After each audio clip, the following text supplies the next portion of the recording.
दोस्तों, आज की कहानी है लड़की ने विदा होने से मना किया। शादी के बाद विदाई का समय था। नेहा अपनी माँ से मिलने के बाद अपने पिता से लिपटकर रो रही थी और वहाँ मौजूद सभी लोगों की भी आंखों में आंसू थे। उस समय नेहा ने घूंघट निकाला हुआ था और अब उसका विदा होकर ससुराल जाने का समय हो गया था। तो जैसे ही नेहा रोती हुई कार में बैठने लगी, तभी उसकी छोटी बहन रोती हुई उससे दोबारा लिपटकर रोने लगी। तभी गाड़ी के पास खड़े नेहा के पति अविनाश से उसका दोस्त दिनेश कहता है, अरे यार अविनाश, यहाँ से घर पहुँचते ही सबसे पहले होटल अमृतबाग पहुँचकर एक बढ़िया सा खाना खाएंगे, क्योंकि यहाँ तेरे ससुराल में तो एकदम घटिया खाना था। ऐसा खाना तो हमारे यहाँ कुत्तों को भी नहीं खिलाते। तभी साथ ही खड़े अविनाश के छोटे भाई ने भी कहा, हाँ यार, यहाँ का खाना तो एकदम बकवास था और रसमलाई में तो रस ही नहीं था। ये कहते हुए वो तीनों ही जोर जोर से हंस रहे थे।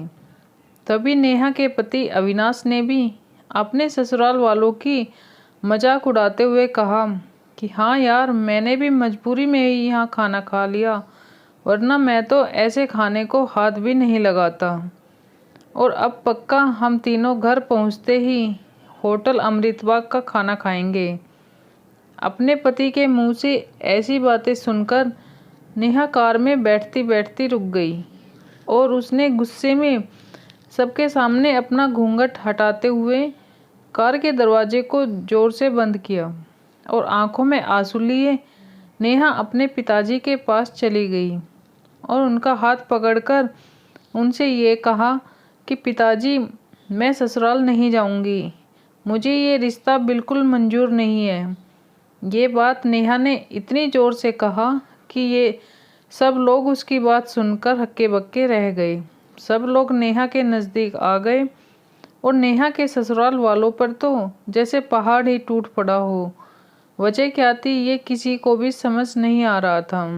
तभी नेहा के ससुर राधेश्याम जी ने आगे बढ़कर नेहा से पूछा कि नेहा बेटी, क्या बात है, तुम अचानक ही शादी होने के बाद अपनी विदाई होने के समय यूँ शादी को नामंजूर कर रही हो।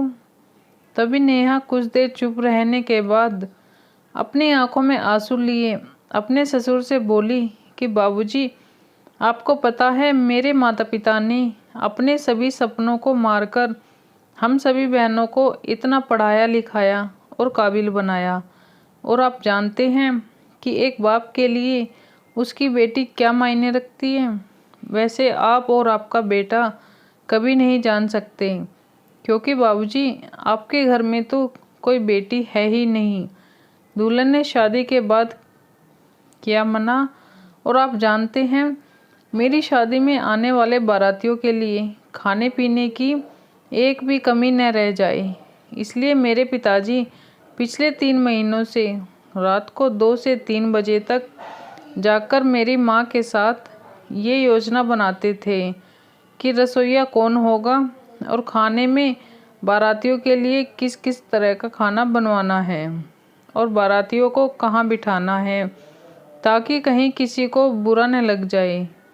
और शायद आप नहीं जानते, मेरी माँ ने पिछले 1 साल से एक भी नई साड़ी नहीं खरीदी, क्योंकि मेरी शादी में पैसों की कोई कमी न हो जाए।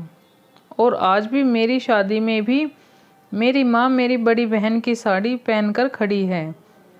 और ये तो कुछ भी नहीं, मेरे पिताजी भी 150 रुपये की शर्ट पहन के नीचे कई छेद वाली बनियान पहनकर खड़े हैं।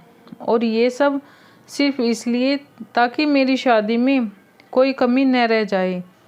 लेकिन इतनी मेहनत करने के बावजूद भी आज इस शादी में आपके बेटे को इस शादी में रोटियां ठंडी लगी, उसके दोस्त को पनीर बकवास लगा। वे तो ऐसे खाने को हाथ भी नहीं लगाते, बस उन्होंने तो मजबूरी में ही ये खाना खा लिया। अगर सब कुछ उन्होंने मजबूरी में ही खाया है तो इसकी क्या गारंटी है कि मुझसे शादी भी ये अपनी खुशी से ही कर रहे हैं। कल को अविनाश जी ये भी कह सकते हैं कि मुझसे भी उन्होंने मजबूरी में ही शादी की है। और नेहा रोते हुए अपने ससुर से ये भी कह रही थी कि जिस माता पिता ने मेरी शादी में दिन देखा न रात, बस शादी की तैयारियों में लगे रहे, उन माता पिता पर आज आपके बेटे और उनके दोस्त यूँ जोर जोर से हंस रहे हैं और उनकी इतनी बेइज्जती कर रहे हैं। क्या आपके घर में माता पिता की इतनी ही इज्जत होती है? तभी नेहा के ससुर ने कहा कि बेटी, इतनी छोटी सी बात पर तुम इतना नाराज हो गई? तो नेहा ने अपने ससुर की बात को काटते हुए कहा, बाबूजी, ये छोटी सी बात नहीं है। अगर शादी के बाद मैं भी आपकी इज्जत न करूं तो आपको कैसा लगेगा? ये सुनते ही नेहा के ससुर ने शर्म के मारे अपनी आंखें नीची कर ली। तभी नेहा ने कहा, लेकिन बाबूजी, आप चिंता मत करिए। हमारे अंदर हमारे अच्छे माता पिता के संस्कार हैं। किसी की बेइज्जती करना, ये सब हमारे माता पिता ने हमें कभी सिखाया ही नहीं है। ये सुनते ही नेहा के पिताजी दयाशंकर जी ने आंखों में आंसू लिए अपनी बेटी को गले से लगा लिया और उससे कहा कि बेटी, मुझे गर्व है कि तू मेरी बेटी है और अब तू शांत हो जा बेटी। तुझे मेरी कसम, तू इन्हें माफ़ कर दे और खुशी खुशी अपने ससुराल चली जा। तभी नेहा का पति अविनाश भी नेहा के पिताजी और नेहा से हाथ जोड़कर माफ़ी मांगता है और ये कहता है कि बाबूजी, मुझे माफ़ कर दो, सारी गलती मेरी ही है। लेकिन आज आपकी बेटी ने मुझे एक पिता की इज्जत करना सिखा दिया और आज के बाद मैं हर किसी के माता पिता की हमेशा इज्जत करूँगा। उसी वक्त नेहा के ससुर राधेश्याम जी भी आगे आकर अपनी बहू नेहा के सर पर हाथ रखकर कहते हैं कि मैं तो बहू लेने आया था, लेकिन ईश्वर बहुत कृपालु है। उसने मुझे बहू के रूप में एक बेटी दे दी और वो भी इतने अच्छे संस्कार वाली, जो कि माता पिता का भी इतना सम्मान करती है। और अब बेटी, मेरे कहने से इन नालायकों को भी माफ़ कर दे। मैं हाथ जोड़ता हूँ तेरे सामने। तभी नेहा अपने ससुर जी के दोनों हाथों को पकड़ लेती है और कहती है कि नहीं बाबूजी, आप मेरे पिता के समान हैं, कृपया आप मेरे सामने हाथ मत जोड़िए। तभी नेहा के पिताजी दयाशंकर जी भी कहते हैं कि समधी जी, आप मेरी बेटी के सामने हाथ जोड़कर कृपया हमें शर्मिंदा मत कीजिए।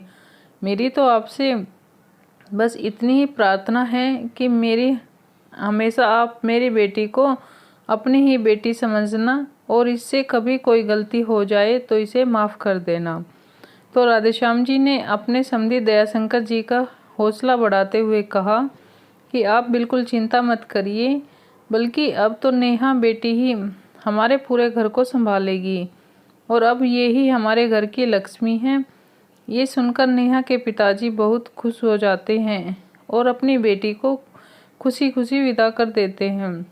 और नेहा अभी राजी खुशी अपने ससुराल रवाना हो गई थी और अपने पीछे छोड़ गई थी आंसुओं से भीगी हुई अपनी माँ और पिताजी की आंखें और अपने पिता का वह आंगन, जिस आंगन में कल तक वह खूब हंसती खेलती थी। आज से इस आंगन की चिड़िया उड़ गई थी किसी दूर प्रदेश में। तो दोस्तों, बेटी माँ बाप का अभिमान व एक अनमोल धन होता है।